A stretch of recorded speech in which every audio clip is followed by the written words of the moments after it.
How's it going, boys and girls? My name is Michael SK, and welcome back to Witch on the Holy Night. The last episode was actually, it was pretty fun. I have to say I really enjoyed that one, and I didn't want to just, up and stop. I just kept on going through that entire chapter as Aoko was undergoing her investigation of who was there on that night, who witnessed things go down between two witches and whatever that doll was. And, of course, it's our main man, Sojiro. But what's going to happen now? What is going to go down? Are they really going to try and kill him? Oh boy. Sojiro returned to his apartment on foot as per routine, under a blanket of clouds in the night sky. The rusty stairs of his apartment building clanged with each step. Out of the corner of his eye, he could see the bicycles parked by the apartment building's outer wall. He debated the pros and cons of a bicycle, how much easier life would be versus the expense, the convenience versus the necessity, but in the end decided one was not right for him just now. Clutching the bag of apples under his arm, he took out the key to his residence. He tilted his head in confusion. More and more he found himself preoccupied with such random thoughts, when the real issue at hand was deciding what to do with the apples he had received. Where did he get the apples from? He placed the paper bag by the sink and switched on the lights. It was just after 10 in the evening.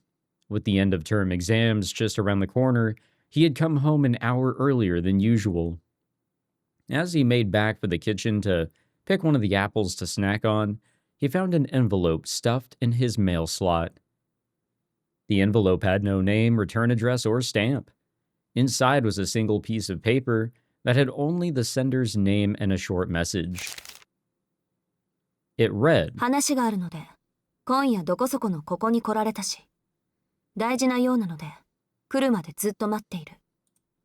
a concise set of orders neatly written. It was signed Aoko Aozaki. She's just straight up summoning him. She had been considerate enough to enclose a detailed map of the meeting place. Puzzled, he cocked his head to the side and then headed out the door. Well, goodbye, apartment. It was nice knowing you. Afterward, upon the room's sole tenant leaving the premises, the envelope burst into flames and evaporated without a trace, as though it had never existed in the first place. And he wasn't there to witness it. But I'm sure he's going to witness some other things here shortly. By the late 80s, Japan's post-war economic boom had somewhat stabilized and the city experienced a period of steady growth. The city's modernization marched on, and the Japan Railway's train station, a symbol of the new era, neared completion. In Misaki's neighboring town of Yashirogi, a new symbol of its own was about to be born. This is a nice visual here. Yashirogi bred in Kitsyland. It was Misaki's worst investment. Years later, it would be dubbed the fool's gold of the economic bubble, a relic of a bygone age. So that's where I've heard Kitsyland before. I knew it sounded familiar. I just started watching that new Fate anime and that was referenced. Then again, it seems like they're referencing everything under the goddamn sun. 10 years ago, Yashirogi's renowned Tokitsu Baking Company ran factories all across the nation. Its proprietor was a middle-aged gentleman, then age 56, by the name of Yurihiko Tokitsu. Known affectionately by most of Topan, he took it upon himself to begin development on an estate on the outskirts of Yashirogi and broke ground on a recreational wonderland that he hoped to be the pride of Misaki City. The long-awaited opening came in 1981. After 3 years of investment, this local amusement park, full of all kinds of hopes and dreams, began its short-lived tenure. It covered more than 85 square acres. Its magnificent merry-go-round dazzled all who passed through the park's gates. Its roller coaster twisted and turned about the edges of the park like a writhing Japanese dragon. That's where we're headed, aren't we? We're headed to this fucking closed-down park. Its Ferris wheel packed beyond packed beyond necessity with gimmicks, was said to have tested the limits of modern engineering. 完璧だ。遊園地に必要なものは全て積み込んだ。Old Yuriko looked upon his creation and smiled. Only boosting his confidence was the fact that its grand opening was staged during a period of prosperity, at the springtime of the world. But, in spite of this, they splendidly miscalculated the balance between aspirations and sophistication. Its mascot, Kitsy, was poorly designed and appeared like a cheap knockoff. The park was stuffed to the brim with bread stands. Even its impossible to navigate mirror maze seemed out of date from the start. There are no dreams to be had at Kitsyland, only nightmarish satire. Numerous trade magazines lambasted Kitsyland's shortcomings, and customer attendance declined. There was even an incident where a 6-year-old strayed from his mother, had an accident, and nearly died. Only nearly, though. 1986, 5 years after the park opened. The situation had grown from bad to worse, and the park was hemorrhaging money. On top of everything, Yuriko, who had bet everything on the success of mascot Kitsy, retired, and Kitsyland's operations were officially in trouble. And thus, amidst the scorn of nearly all residents of the area, ended Misaki City's one and only amusement park. What's more, perhaps best described as a footnote to this debacle,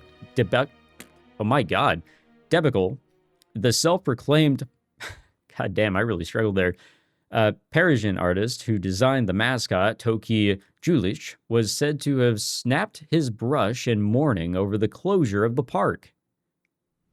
Returning to the present, here we are. It was midnight, and the Kitsy land of today was a shadow of its former glory, whatever glory it once had.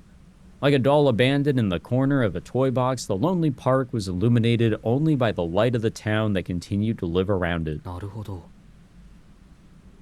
Sojiro closed the Yashirogi guidebook that he had picked up on the way here. Of course, the story of its history was almost difficult to believe. But he supposed that this was what people referred to as entropy. The park's front gate was unlocked. When he worked here the previous time, the iron fence was locked shut with a rusty chain, but the chain was nowhere to be seen and the gate left ajar. Following the map drawn in the letter, Sojiro quickly made his way inside.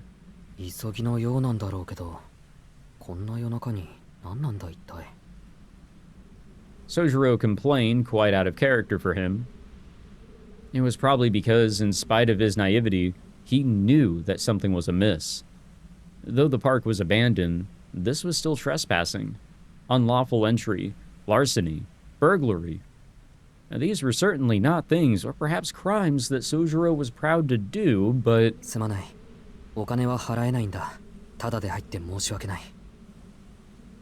Money apparently was why his conscience was gnawing at him.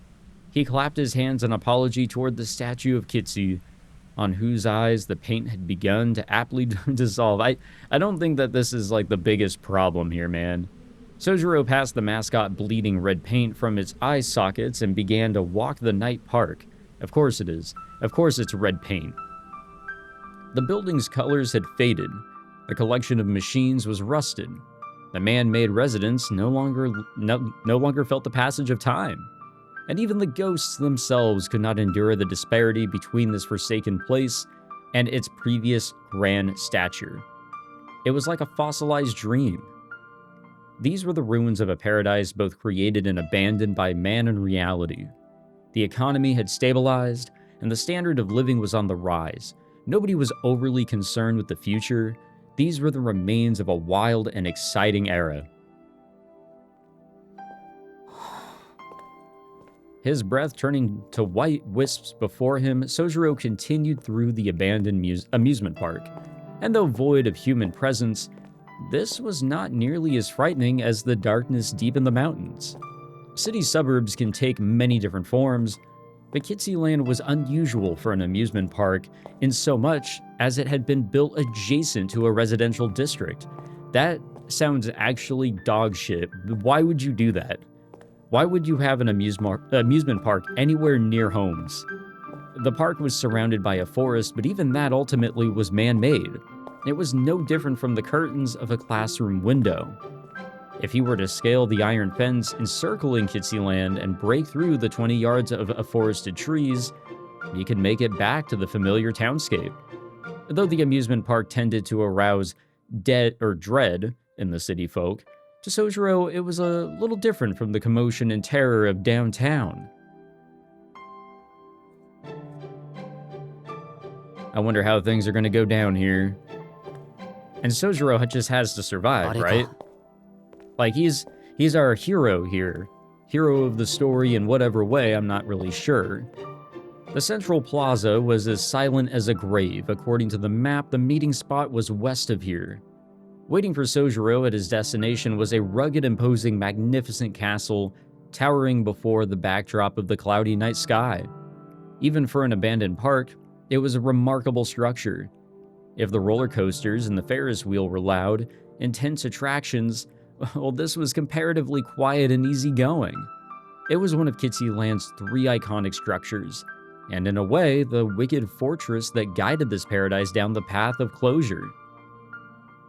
Generally speaking, amusement park mazes generally fell into one of 2 categories: labyrinths, which disorient visitors with their sheer size, and mirror houses, which disorient visitors with optical illusions. Many of a labyrinth's guests enjoyed the brief sense of adventure that it afforded. Over the years, however, it would be usurped by the ever-increasing thrills of new attractions. As such was the way of all trends, the curse of fads. The new must give way to the newer. Hey, that's the life we're living in right now, baby. On the other hand, the House of Mirrors was a time-honored, beloved staple. Even within the confines of a classroom's dimensions, well-placed mirrors and well-directed light could both perplex and delight its visitors. And figuring in the cost of maintenance, a well-designed House of Mirrors could far outlive its labyrinth brethren. Even if both types faded into obscurity, they would remain a staple of what constituted an amusement park. However, that didn't mean that combining them would produce double the fun. Together, they transformed the entertainment into an uncanny realm from which those who dared to step within could never leave. In a similar sense, Kitsy's Mystery Tour Castle was the park's very own otherworld. Indeed, 5% of visitors ended up requesting staff assistance to get out. Modeled after European castles, it was greater than a football field in length, and the interior was further split into 3 floors. 2 floors above ground and 1 below, lined with mirrors from top to bottom, equal parts complex and vast. The maze demanded at least 30 minutes even from the veterans. One visit was all it took to be struck by catrophobia? I'm not really sure what phobia that is for hours. It was this labyrinth that now stood in Sojiro's way. 真っ暗ってわけじゃないな。電気とかついてるんだろうか。 Come on, man, this has to be like screaming red flags in your face, or at least in your mind somewhere, right? It seemed that Sojiro, unaware of what a House of Mirrors even was, concerned himself only with its lighting. He checked the letter from Alco once more. The letter read, "I will be waiting in the first floor lobby of the House of Mirrors." That meeting place was definitely here. There was something to see by at least, as he could just make out light faintly through the open doors. Wait a minute. He checked the letter from Alco once more. What other letter? Like, I thought the letter burst into flames. He shouldn't still have it. Or was it something else that burst into flames? Whatever. Putting aside his suspicions, he headed toward the entrance. The sound of his steps against the brick-laid path echoed faintly. Maybe it was the envelope. He was far from the hustle and bustle of the city, and the park's clocks no longer made tick nor tock, and the winter's bite no longer blew in the night. From within the silence, the stillness that would cause any onlooker to hold their breath.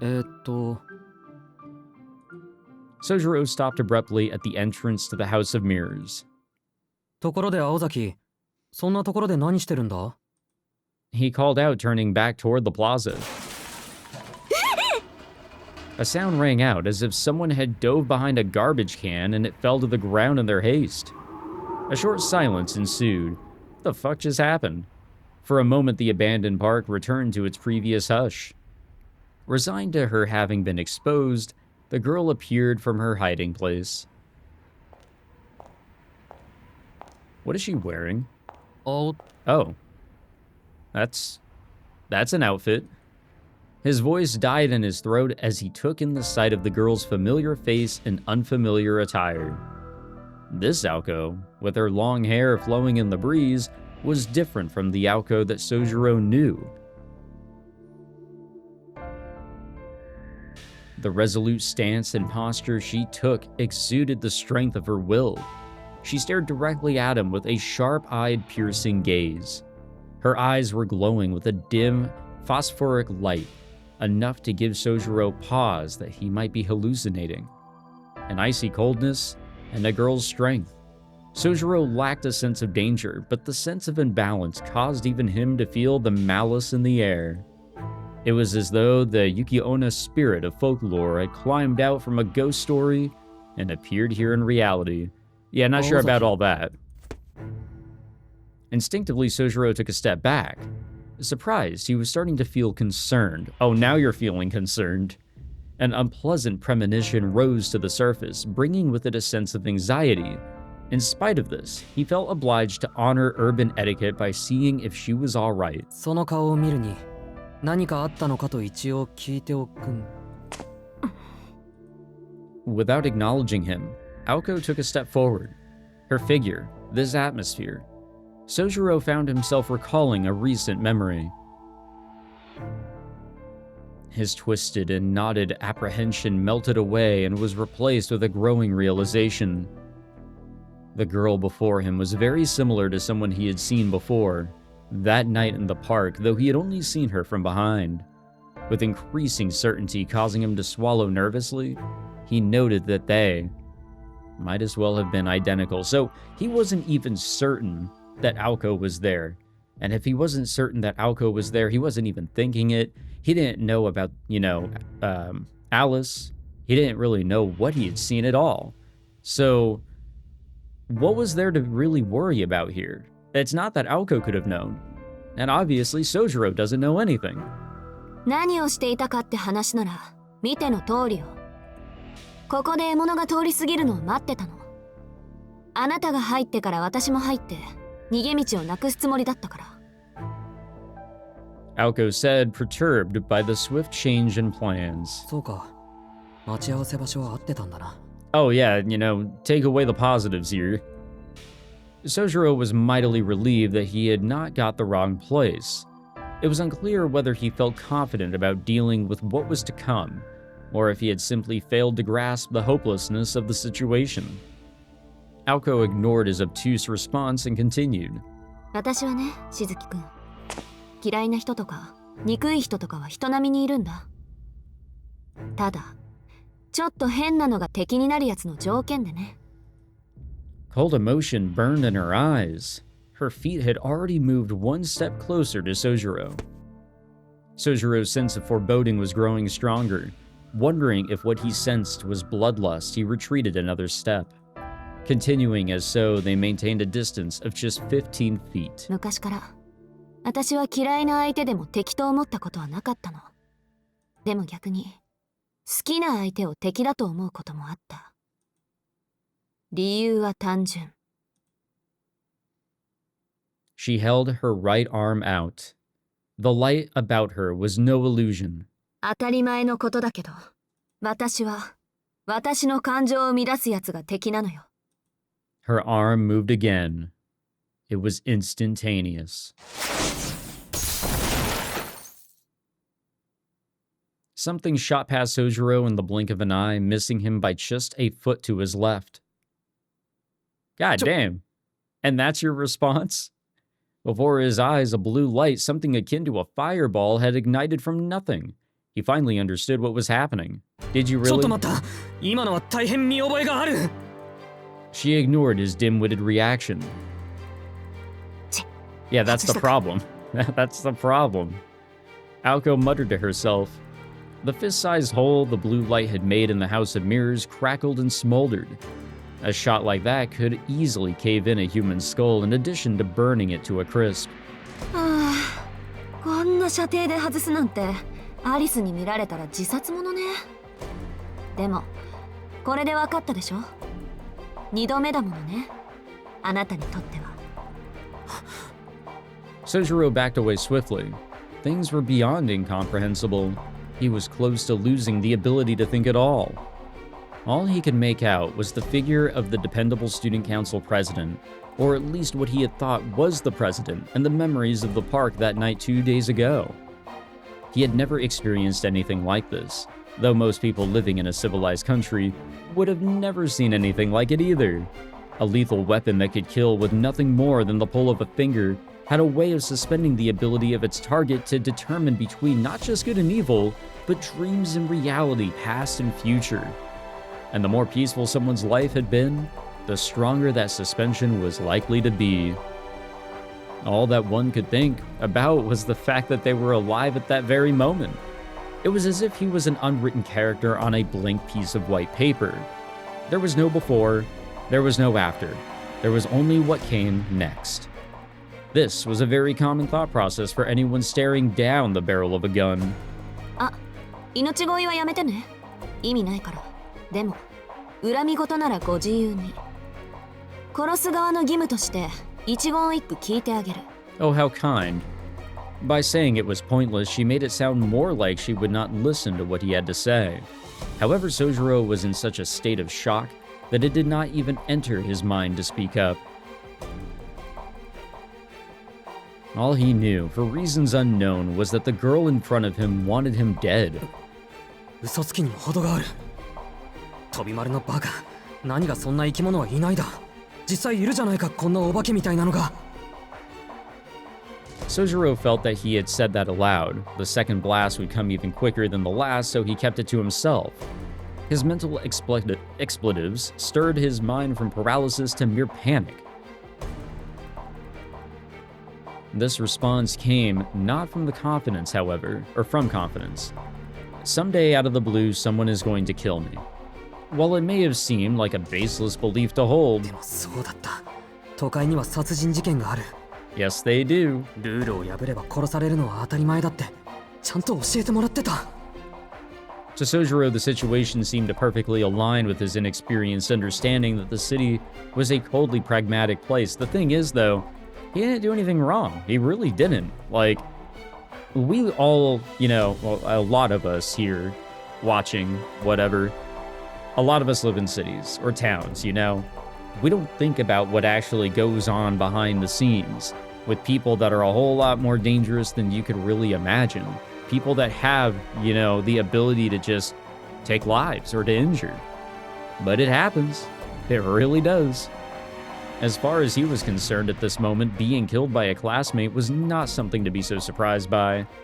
In a society where murder was possible, he was able to accept this sort of situation as natural. Of virtually no concern was the series of events that led to Aoko's aggression toward him. The only thing that truly confused him was Aoko's blue fireball. Sojiro swallowed with an audible gulp. To anyone who may have been watching, it was the response of a victim paralyzed by fear. そういうことよ。ようやく理解してくれたわね。多くは語らないけど、あなたにはここで死んでもらう。魔術は隠匿するもの。なんて言っても、そっちには関係のないことだし。単に運がなかったって思えばいいわ。大事なのは、私があなたを殺したってことだけだから。Done talking, Aoko once again lifted her right arm. There was a hum like a machine.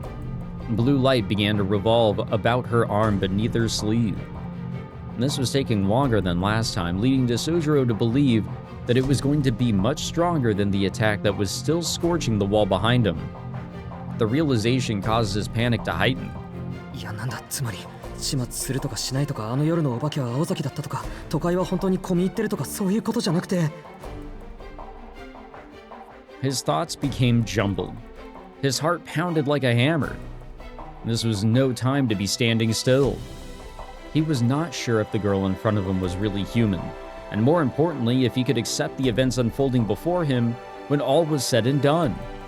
待て、人殺しはいけないんだぞ。 Yeah, valid point. Even if it was a fact of life in the city, well, Sojiro was not about to lie down and die. 分かってるわよ、そんなことは。Sojiro's scream, still entirely oblivious, was just the thing to invoke Aoko's full wrath.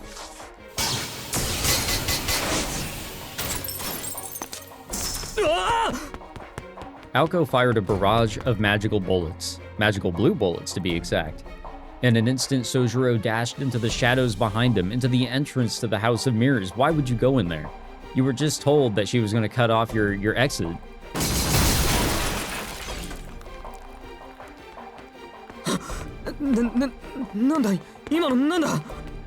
He darted feverishly down the hall.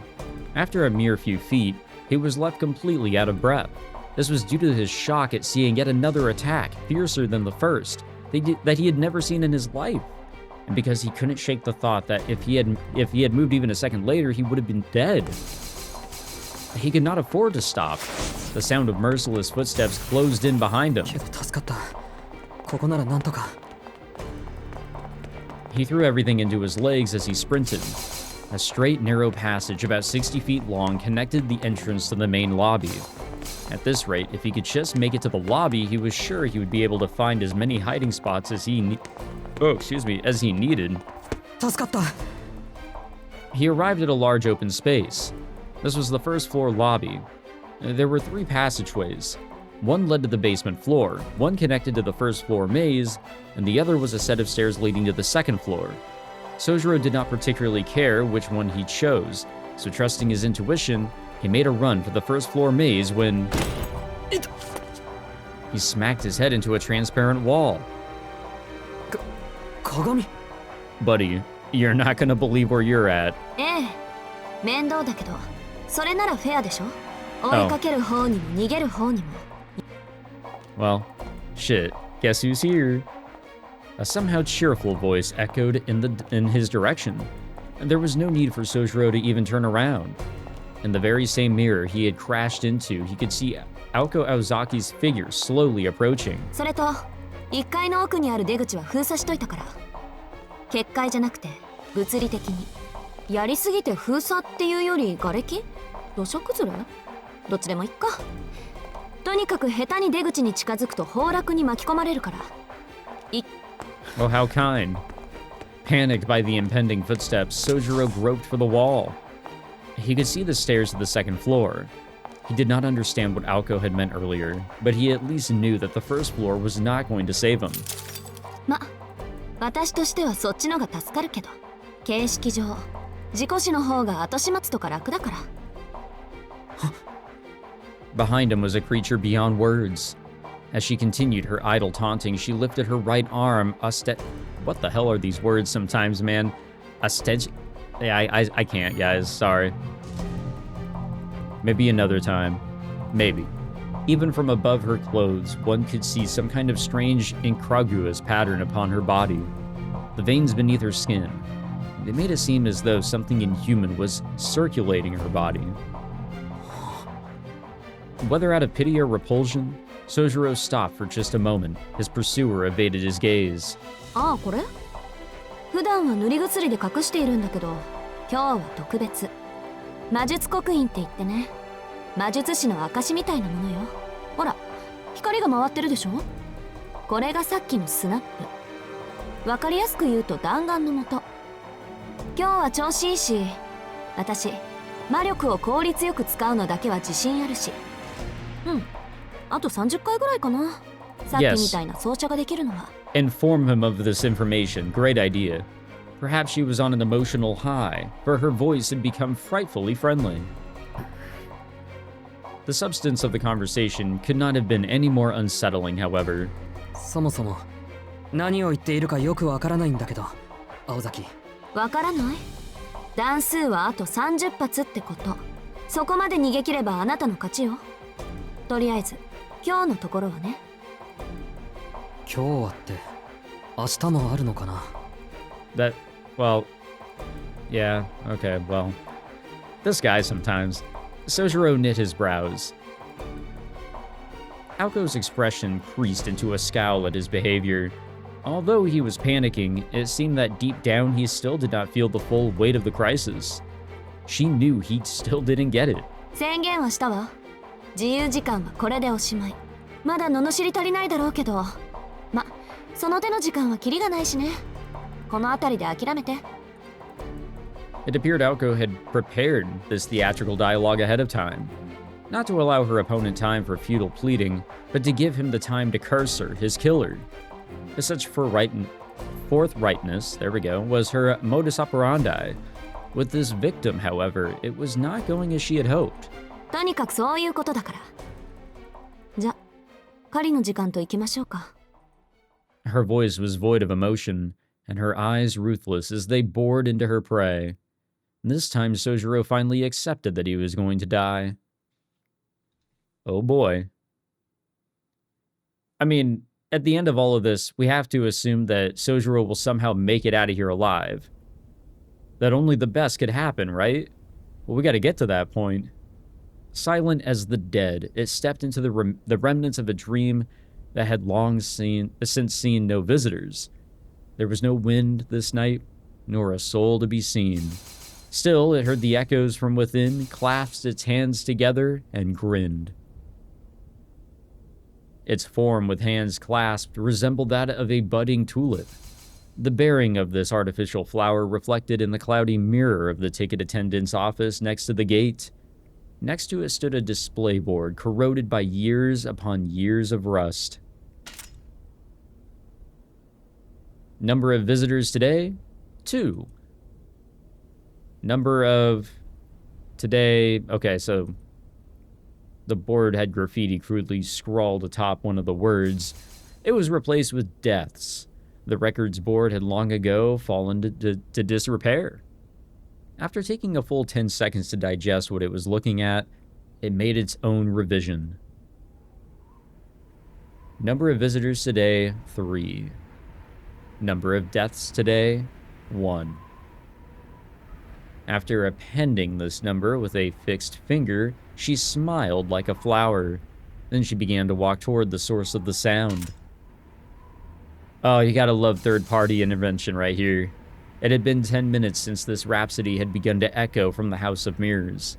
The amusement park's entrance returned to as it was before, soulless. But who's our third party? Is it the woman that Sojiro saw? Is it somebody else? In the end, even if Sojiro had been the luckiest man alive, there was no way he should have been able to escape. The question, however, was how much of this was by design, and how much was sheer coincidence? Even Aoko, who had made all the arrangements, had no answer. Indeed, there were only 3 things she could say. It was taking longer than expected, he was putting up more resistance than she had anticipated, and that choosing the House of Mirrors had been a mistake. She had really screwed the pooch on this one. The location itself was an excellent choice, as the House of Mirrors was perfect as a hunting ground, but seeing her own incompetence reflected in the mirrors was beginning to grate on her.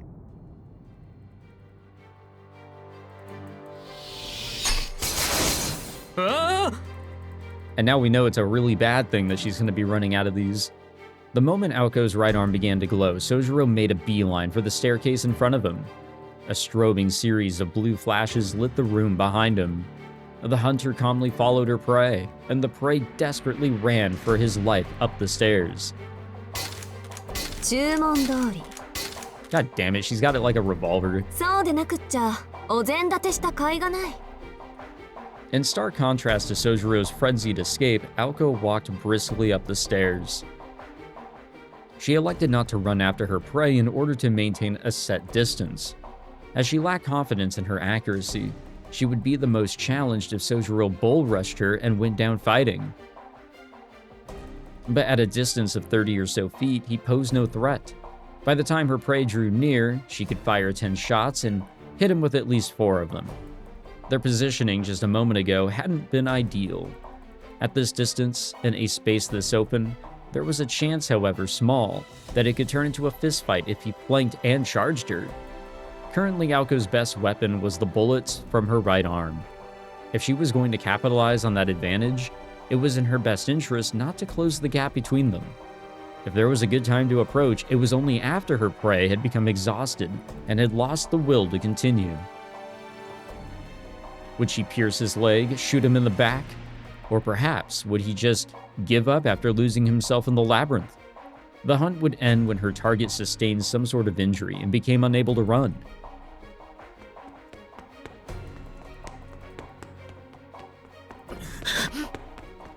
On Sojiro's end, he could barely bite back on screaming as he bolted through the maze.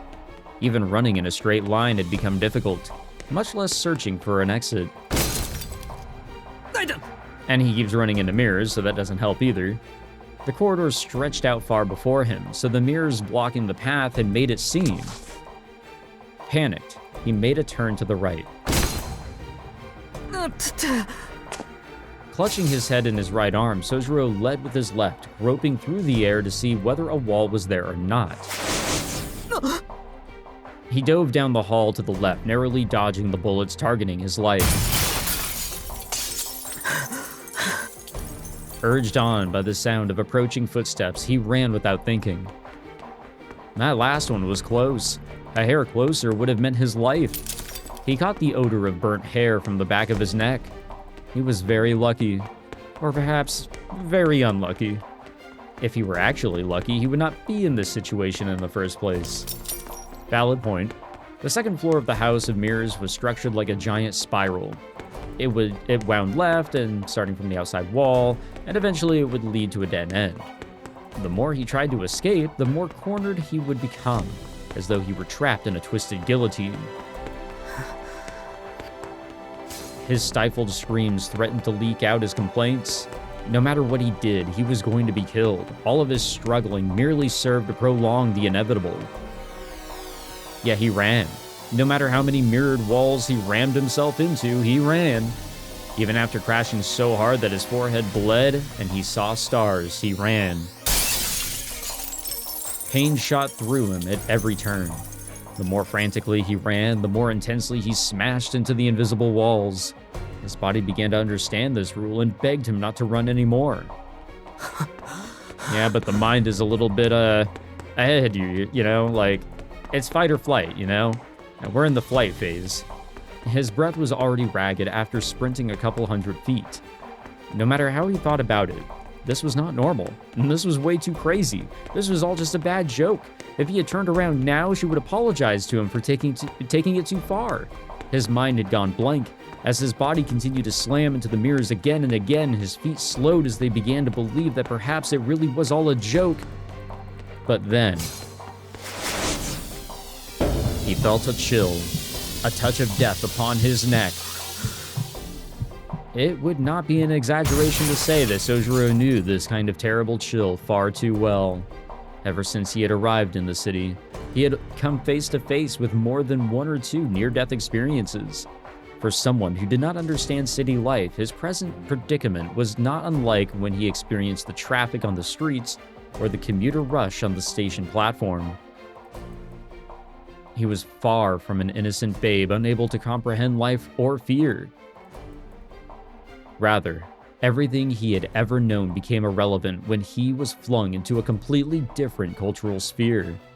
Even society's promises of safety, something urbantes looked for granted, were threats unknown. I don't think I said that right. Urbanites, I think is actually what that said. So he was used to this already. So are urbanites like the people of like whatever? Though if he were to be honest, he was dissatisfied with some things superfluous like to necessity. This world was overflowing with valueless things, and they were all dangerous in some way. Even the everyday necessities sold at the convenience store were, as far as he was concerned, amazing tools. Civilization had raised the standard of living so high that it had numbed humanity's sense of danger. The city's constant pursuit of wealth and convenience was a poison to a country boy like Sojiro. And he did not have the capacity to accept these conveniences, that it was possible for such conveniences to easily and suddenly be misused and cause unintended accidents, had always made him anxious. I mean, shit, look at people driving cars. Like, we take so much of that for granted, but even in a city, even outside of the city, something that is convenient for travel, from getting to A to B, can be so dangerous. Why? He had to wonder why he was even here. Are we counting her shots, gang? How ironic.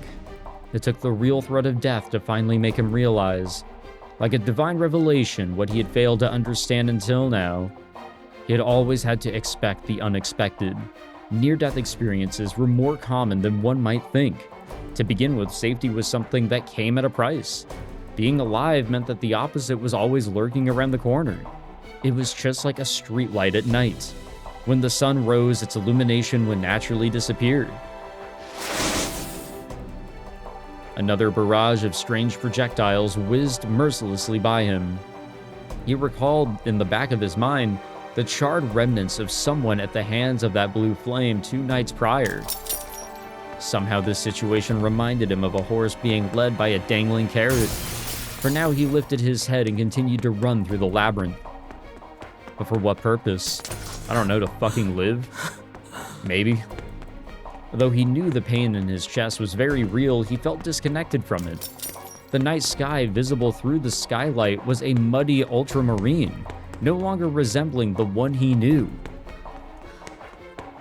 And managed to calm himself. Sojiro began to laugh in despair, as though something rather precious had been broken. Everything had become meaningless anyway. Even so, his legs somehow made their way forward at the sight of her reflection in the mirror. Like a game of cat and mouse, Sojiro fled through the labyrinth of mirrors. Then after 4 minutes, that strangely unreal tension ended.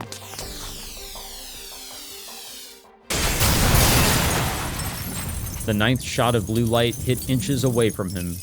It exploded the moment it had made impact, launching Sojiro into the opposite wall.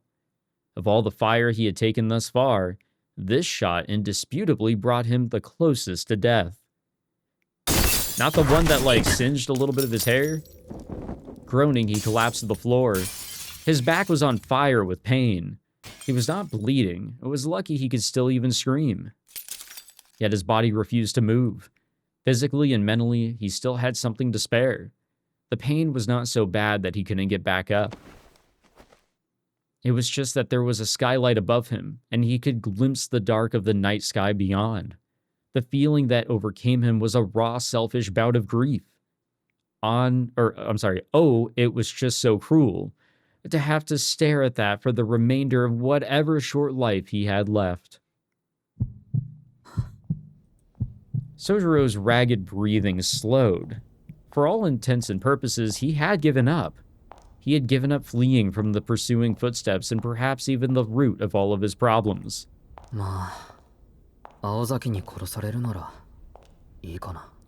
That's a good thing to take away from all this. Sojiro Shizuki felt things that, in any other circumstance, he would never feel. Incidentally, without exaggeration or embellishment, this was the only mistake that he had ever made in his entire life. Staring vacantly into the night sky above, Sojiro listened as the footsteps drew near. Give up? It was the closest her voice had ever been to him. Perhaps feeling that he really had given up, she approached his collapsed form. In the dark mirror-lined corridor, he could not make out her expression. Without a word, Sojiro raised his eyes to meet his murderer. 返事がないならそれでいいけど。調子狂うわ。普通どうして殺そうとするのかぐらい聞くものじゃない？ Aoko spoke from within the shadows. This makes it sound like that she's killed people before, like actual, regular people. His eyes widened in bewilderment. Now that she had mentioned it, he realized that would have been the obvious question to ask. He had more or less picked up on the fact that he was being killed for learning some secret, but it was human nature to want to know more. そっか。それは、そうなるな。A simple affirmation. His face was a mixture of resignation and a forlorn longing. He thought for a moment before. でも言う必要はない。聞きたくないんだ。He responded in a mature, subdued voice.